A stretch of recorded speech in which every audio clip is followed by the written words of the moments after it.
શું બનાવ્યું mummy? Chocolate bar બનાવીને જોતા પપ્પા ચાખી. Chocolate bar. રામુભાઈ એ ખાધી પણ મસ્ત રિવ્યુ આપ્યું. એવું? આ જો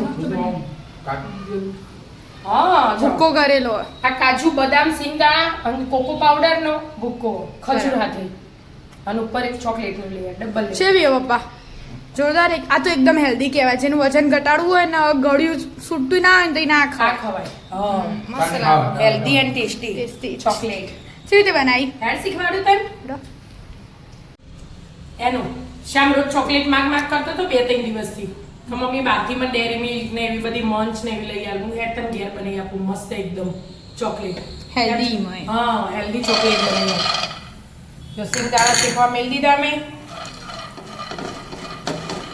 બરાબર શેકી દેવાના. ફોતરા ઉગડે ને ત્યાં લગી ફોતરા ઉખડવા જોઈએ. શેકાઈ છે કે? હા જો શેકાઈ જાય મસ્ત. ડીશમાં લઈ લેવા ના અને ઠંડા થવા દેવાના. બરાબર. અને મેં થોડા કાજુ લીધા આ બદામ લીધી અને થોડા કાજુ લીધા. કેટલા મસ્ત કાજુ ને એને એકદમ ધીમો ગેસ રાખવાનો શેકવાના. અને આને શેકી લેવાના જરાક કશું ઘી બી નહીં લેવાની એકદમ શેકવાના એટલે સિંગદાણા ઠંડા થાય પછી આપણો હા આ કાજુ એ થોડા શેકાઈ જાય સેજ કલર બદલાય એટલા શેકી લેવાના બદામ બે અને સિંગદાણા શેકાઈ ગયા. ફોતરા કાઢી દેવાના. હા કાઢવા ના કાઢો તોય ચાલો. એવું? હા કાજુ બદામ શેકાઈ છે. હા બેટા એને ઠંડા કરી દેવાના. બધું ઠંડુ થઈ જાય પછી આપણે આગળની પ્રોસેસ કરીએ. અને ઠંડા થવા દો. આ બે ઠંડુ થાય ને એટલે આપણે ખજૂરમાંથી ઠળિયા કાઢી દઈએ.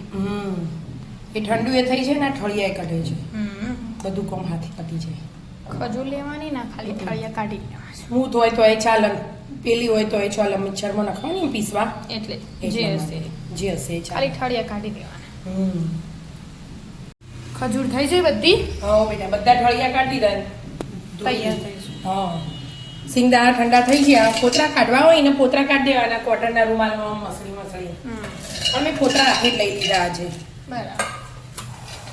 આમાં ખજૂર આવે ને એટલે ફોતરાનો કઈ ફરક ના પડે. અને આ કાજુ બદામે ઠંડા થઈ ગયા બધું હાથે પીસી લેવાનું પલ્સ મોડ પર.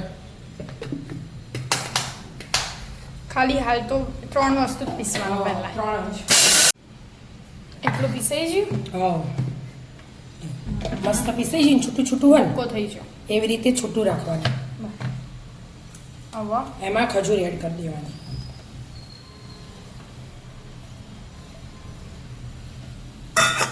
ખજૂર અલગથી નાનો જગ લીધો હોય ને તો ખજૂર અલગથી કરવાની.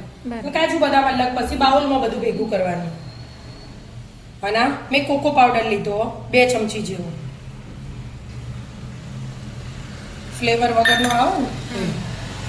અને થોડુંક દૂધ રેડવું હોય તો દૂધે રેડાય અને પાણી રેડવું હોય તો પાણી પણ જેટલું એક જર રાખે છે બસ.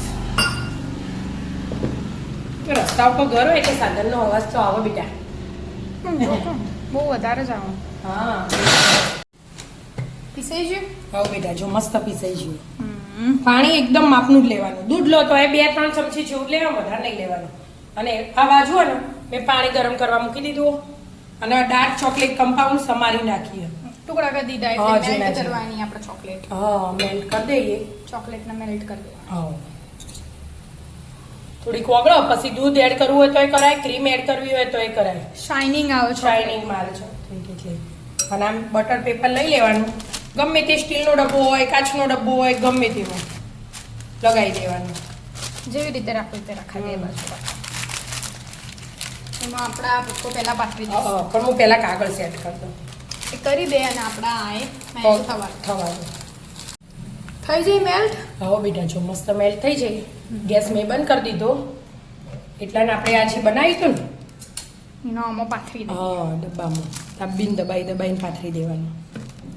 પહેલાં બધું કાઢી દઉં. વ્યવસ્થિત સેટ કરી દેવાનું કે હા દાબીને દબાવવાનું એટલે છૂટું રહ્યું હોય ને ઉપરની સાઈડ તો એ બધું એ નીચે જ્યું ને એટલે મસ્ત સેટ થઈ જાય. એટલું તો સેટ થઈ ગયું. આપણે ચોકલેટ હવે એના પર એડ કરી દઈશું. જો ઈચ્છું થઈ ગયું ને મસ્ત મસ્ત થઈ ગયું. આ બહુ મસ્ત લાગે ચોકલેટ બાર એકદમ મસ્ત લાગે ટેસ્ટી નાના બાળકોને હેલ્ધી એ થઈ જાય અને પાછી ખોડ ના આવે એટલે તો હેલ્ધી હેલ્ધી કહેવાય આમ ખજૂર ખાતા જોર આવતી હોય હા પણ એટલે આપણે તમો ખજૂરનું લેયર વધારે તમો કર્યો ચોકલેટ તો ખાલી ઉપર સ્લાઇડ જ આવશે વધારે નહીં આવે એટલે દેખાવતી લાગે દેખાવતી લાગે ચોકલેટ એટલે ઉપરથી જોઈને લોકો ખોય બરાબર એટલે હવે એડ કરી દેવાના આપણે ચોકલેટ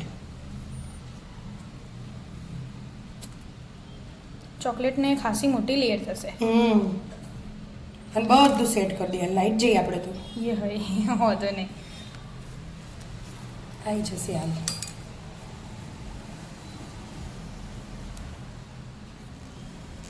બધી ચોકલેટ એડ કરી આમ પાથરી દેવાની બધી બાજુ એક હરખી આવે ને એવી રીતે એવી રીતે આવી રીતે આમ સેટિંગ કરી દેવાના આખા ડબ્બામાં